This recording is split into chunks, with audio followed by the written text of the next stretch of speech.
பிரசன்னவை சமாதானப்படுத்த களமிறங்கிய பெசில். ஐதேகவுக்குள் இருவேறு கருத்துக்கள். தம்மிக்கவுக்கு வெறுத்து போச்சு. நாமல் ஆடிய தனி ஆட்டம்.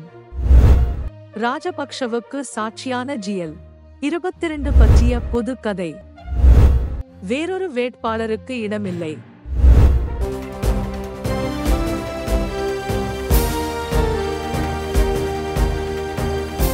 The leader දේශයට මග කියන ප්‍රවෘත්ති පෙළගැස්ම. நாமலின் ஆட்டத்துக்கான காரணம் அம்பலம். ஜனாதிபதி தேர்தலுக்கு இன்னும் 2 அல்லது 3 பௌர்ணமி தினங்களே உள்ளன. ஆனால் அரசாங்கத்தால் இதுவரை வேட்பாளரை முன்வைக்க முடியவில்லை. ஜனாதிபதி தேர்தலில் ரணிலுக்கு ஆதரவு வழங்கப்படுமா இல்லையா என்ற தீர்மானத்தால் மொட்டு கட்சி பிளவுபடும் நிலைக்கு வந்துள்ளது. அமைச்சர் பிரசன்ன தரப்பு கடந்த 21ஆம் திகதி கணவத்தையில் நடைபெற்ற பொது கூட்டத்தில் ஜனாதிபதி ரணில் விக்ரமசிங்கவை ஜனாதிபதி வேட்பாளராக முன்னிறுத்துமாறு தீர்மானம் நிறைவேற்றப்பட்டதால் மொட்டு கட்சிக்குள் பனிப்போர் மூண்டது. அதற்கு காரணம் ஜனாதிபதி தேர்தலில் ரணிலை ஆதரிப்பது குறித்து மொட்டு கட்சி இன்னும் முடிவெடுக்கவில்லை என்பதாகும். குறித்த பிரச்சினைக்கு தீர்வு காண்பதற்காக பசிலுக்கும் பிரசன்னவுக்கும் இடையில் கலந்துரையாடல் இடம்பெற்றதாக செய்திகள் தெரிவிக்கின்றன.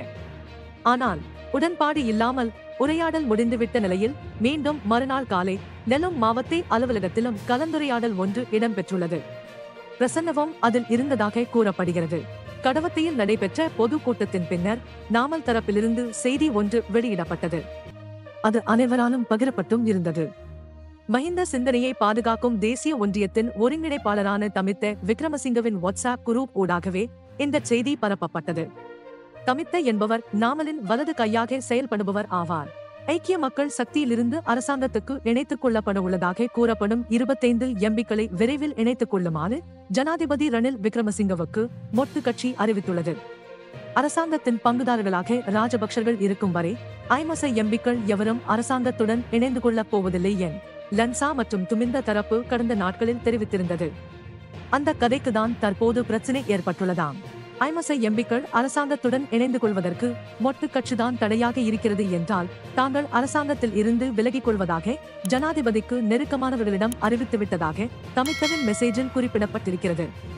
அதனால் இன்னும் காலம் கடத்தாமல் ஐக்கிய மக்கள் சக்தியின் 25 எம்பிக்களை அரசாங்கத்துடன் இணைத்துக் கொள்ளுமாறும் கூறப்பட்டுள்ளது. அந்த கதை எதுவாயினும் வருவார்கள் என்று கூறப்படும் 50வை சேர்ந்தவர்களில் 5-6 பேராவது வந்து இணைந்து கொள்ளவில்லை என்று நாமலின் சோசியல் மீடியா கம்பெயினில் ஈடுபட்டுள்ள தரப்பினர் நக்கல் அடித்து வருகின்றனர். இதற்கிடையில் மொட்டு கட்சியின் ஜனாதிபதி வேட்பாளராக நாமலையோ அல்லது தம்மிக்கவையோ நிறுத்துமாறு நாமல் தரப்பு மற்றொரு பிரச்சாரத்தை ஆரம்பித்திருக்கிறது. ரணிலுக்கு ஒருபோதும் தங்கள் ஆதரவு இல்லை என்றும் அந்த பிரச்சாரத்தில் குறிப்பிடப்படுகிறது.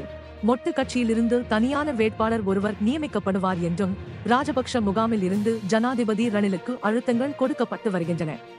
கடவத்தை தீர்மானத்தின் பின்னர் ராஜபக்ஷ முகாமிலிருந்து கொடுக்கப்பட்டு வரும் அழுத்தங்களால் வஜிர மற்றும் ரவி தரப்பு கொஞ்சம் குழப்பத்தில் ஆழ்ந்துள்ளது. காரணம், உண்மை சுற்றி பரந்த கூட்டணி ஒன்றை அமைக்க கடந்த சில நாட்களாகவே அவர்கள் இருவரும் பெரும் பாடுபட்டு வருகின்றனர். ரணில் வெற்றி பெற வேண்டுமாயின் அதற்கு ராஜபக்சர்களின் விசேடமாக மஹிந்தவின் ஆதரவு அவசியம் என்றே அவர்கள் இருவரும் கூறுகின்றனர். ஆனால் ஐதேகாவின் மற்றுமொரு தரப்பு ரணிலிடமிருந்து ராஜபக்சர்கள் விலகினால் மாத்திரமே அவருக்கு வாய்ப்பு இருக்கிறது என்று கூறுகிறது. அரசாங்கத்திலிருந்து ராஜபக்சர்கள் விலகினால்தான் ஐமசவினர் தங்கள் பக்கம் வருவார்கள் என்றும் தமிழ் மற்றும் முஸ்லிம் கட்சிகளின் தலைவர்களும் கூட ரணிலுடன் இணைவார்கள் என்றும் அதற்கிருக்கும் தடை நீங்கும் என்றும் அவர்கள் குறிப்பிடுகின்றனர். இதனால் ராஜபக்சர்களுடன் தொடர்ந்து முன்னோக்கி நகர்வதா என்பது குறித்து தீர்மானிப்பதில் ஐதேகா குழப்பத்தில் இருக்கிறது. எவ்வாறாயினும் ஜனாதிபதி ரணிலுக்கு பிரஷர் கொடுப்பதற்காக தமிக்க பெரேராவை முன்னிலைப்படுத்திய நாமல் புதிய ஆட்டத்தை ஆடுகிறார். தமிக்கவை ஜனாதிபதி வேட்பாளராக நியமித்தே ஆகஸ்ட் வேண்டும் என்றும் கூறுகிறார். ஆனால் தான் வேட்பாளராக களமிறங்குவதா இல்லையா என்பது தொடர்பில் தமிக்க இன்னமும் தீர்மானிக்கவில்லை. யார் என்ன சொன்னாலும் மொட்டு கட்சியின் இறுதி தீர்மானத்தை மஹிந்த ஜனாதிபதி அவர்களே எடுப்பார். ஆனால் இது பற்றி அவர் என்னிடம் எந்தவித கோரிக்கையையும் விடுக்கவில்லை. அவர் கூறினால் அந்த சவாலை நான் ஏற்றுக்கொள்ள தயாராக இருக்கிறேன். அப்படி இல்லாவிடின் எல்லாரும் சொல்கிறார்கள் என்று ஓடி களைத்து போய் கீழே விழ நான் தயாராக இல்லை. அத்துடன் அரசியலில் தொங்கிக் கொண்டிருக்கும் எண்ணமும் எனக்கு இல்லை. நாட்டுக்காக இன்னும் எவ்வளவோ செய்ய வேண்டி இருக்கிறது என்று தம்மிக்க குறிப்பிட்டிருக்கிறார். அந்த கதை எதுவாயினும் கத்திரிக்காய் முற்றினால் சந்தைக்கு வரத்தானே வேண்டும் என்ற நிலைமையில் பொதுமக்கள் இருக்கிறார்கள். இதற்கிடையில் ராஜபக்ஷ குடும்பத்தில் இருந்து ஜனாதிபதி தரப்புக்கு மெசேஜ் ஒன்று பாஸ் செய்யப்பட்டுள்ளது. நாமல் ராஜபக்ஷவை பிரதமர் வேட்பாளராக முன்னிலைப்படுத்த தயார் என்றால் நாம் ஜனாதிபதி அவர்களுக்கு ஆதரவு வழங்க தயார் என ஜனாதிபதிக்கு தெரிவியுங்கள் என்று ராஜபக்ஷ குடும்பத்தின் அதிகாரமிக்க ஒருவர் அரசாங்கத்தின் முன்னணி ராஜாங்க அமைச்சர் ஒருவரிடம் கூறியுள்ளார். அந்த தகவல் ராஜபக்ஷ குடும்பத்துக்கு நெருக்கமான ஒருவருக்குத்தான் வழங்கப்பட்டிருக்கிறது.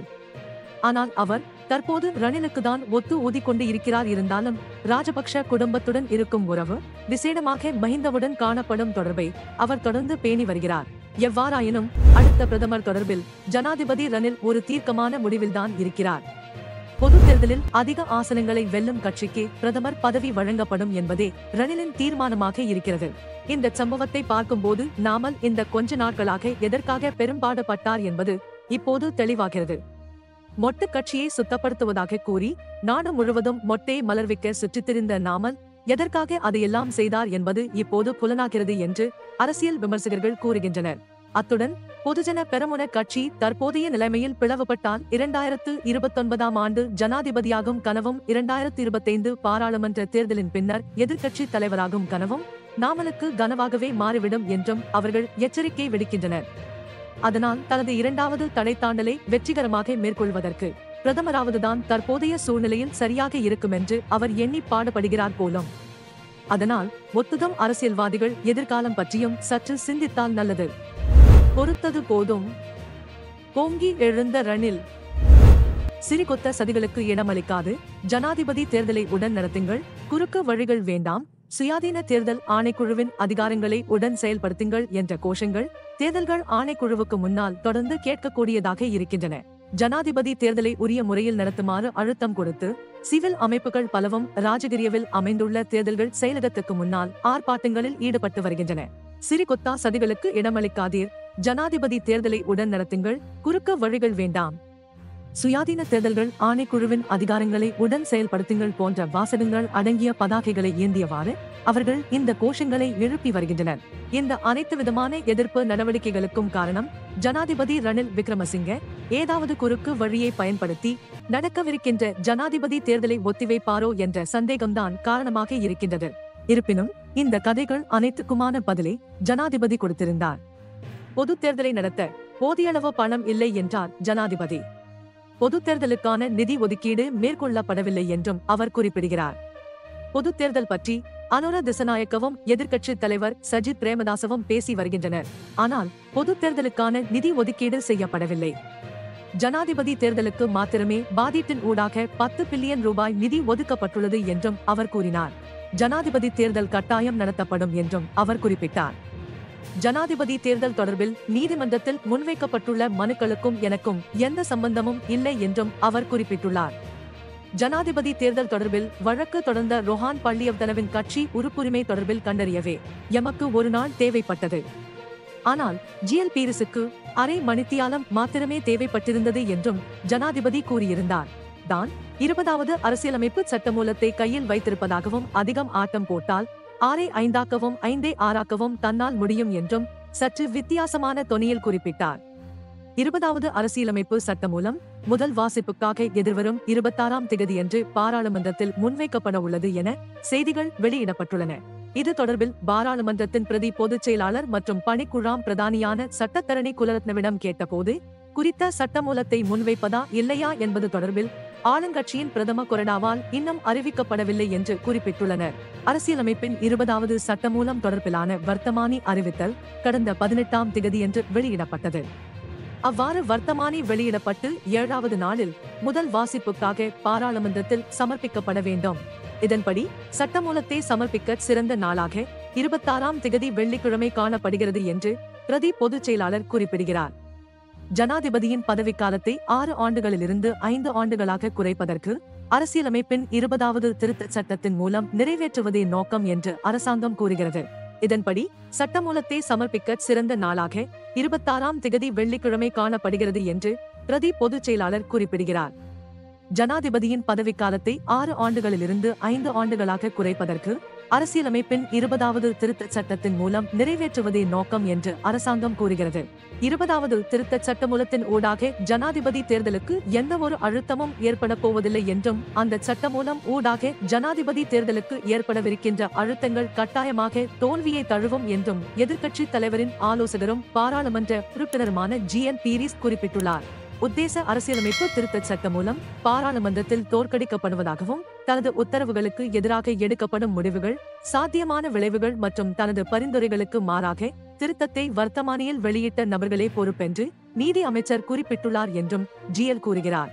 இம்மாதம் 9ஆம் திகதியன்று அமைச்சரவை ஊடக பேச்சாளர் கலாநிதி பந்துல குணவர்தன 22வது அரசியலமைப்பு திருத்தத்தை முதன்முறையாக ஊடகங்களுக்கு சமர்ப்பித்ததோடு, உத்தேச 22வது அரசியலமைப்பு சட்டமூலத்தை ஜனாதிபதி தேர்தல் முடியும் வரை வர்த்தமானியில் வெளியிடப்பட வேண்டாம் என்று நீதி அமைச்சர் விஜயதாச ராஜபக்ஷ தெரிவித்திருந்த போதிலும், நீதியமைச்சரின் கூற்றுக்கு மாறாக ஜனாதிபதியின் உத்தரவின் பேரில் உத்தேச அரசியலமைப்பு சட்டமூலம் வர்த்தமானியில் வெளியிடப்பட்டதாக மேலும் தெரிவித்தார்.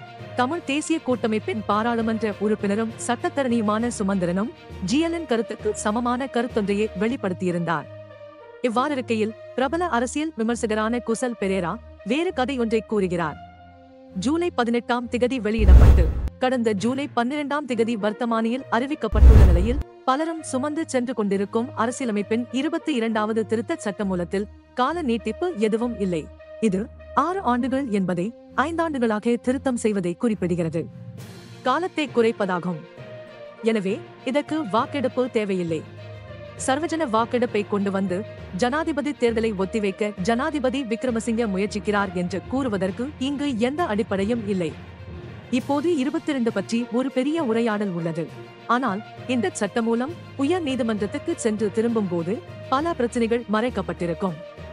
அதே போன்று அதிகம் ஆட வேண்டாம், 5ஐ 6ஆக்கவும் 6ஐ 5ஆக்கவும் முடியும் என்று விடுக்கப்பட்ட எச்சரிக்கை தொடர்பிலும் சற்று அவதானமாக இருப்பது நல்லது. ரணிலுக்காக களமிறங்கிய மொட்டு. ஜனாதிபதி தேர்தலில் தற்போதைய ஜனாதிபதி ரணில் விக்ரமசிங்கவை தவிர வேறு ஒருவரை நியமிப்பதற்கு எதிராக நடவடிக்கை எடுக்க ஸ்ரீலங்கா பொதுஜன பெரமுனவின் 12 மாவட்டங்களின் தலைவர்கள் தீர்மானித்துள்ளதாக அரசியல் தகவல்கள் தெரிவிக்கின்றன. இது தொடர்பான விசேட கலந்துரையாடல் ஒன்று 22ஆம் திகதியன்று இரவு கொழும்பு மலலசேகர மாவட்டத்தில் உள்ள ராஜாங்க அமைச்சர் ஒருவரின் வீட்டில் இடம்பெற்றதாக அந்த தகவல்கள் தெரிவிக்கின்றன. இக்கலந்துரையாடலில் 12 மாவட்டங்களில் உள்ள பொதுஜன பெரமுனவின் மாவட்ட தலைவர்கள் கலந்து கொண்டுள்ள விசேட அம்சமாகும். அங்கு பெரும்பான்மை கருத்துக்கு எதிராக சென்று கட்சியினால் வேறு வேட்பாளர் நியமிக்கப்பட்டால் தற்போதைய ஜனாதிபதி ரணில் விக்ரமசிங்கவிற்கு ஆதரவளிக்க அவர்கள் தீர்மானித்துள்ளனர். தற்போது பாராளுமன்றத்தை பிரதிநிதித்துவப்படுத்தும் மொட்டு பாராளுமன்ற உறுப்பினர்கள் ஏறக்குறைய 75 பேரின் ஆதரவை அவர்கள் பெற்றுள்ளதாகவும் அந்த வட்டாரங்கள் தெரிவிக்கின்றன. ஜனாதிபதி ரணில் விக்ரமசிங்கவின் தேர்தல் பிரசாரத்திற்கு தேவையான நிறுவன நடவடிக்கைகளை அந்தந்த மாவட்ட தலைவர்கள், உள்ளூராட்சி மன்ற தலைவர்கள் மற்றும் அந்தந்த மாவட்ட உறுப்பினர்களை தொடர்பு கொண்டு முன்னெடுக்க தீர்மானிக்கப்பட்டுள்ளதாக அரசியல் வட்டாரங்கள் மேலும் தெரிவிக்கின்றன. இப்போதைக்கு இது போதும். இது பற்றிய மேலதிக விவரங்களை பின்னர் வழங்குகின்றோம்.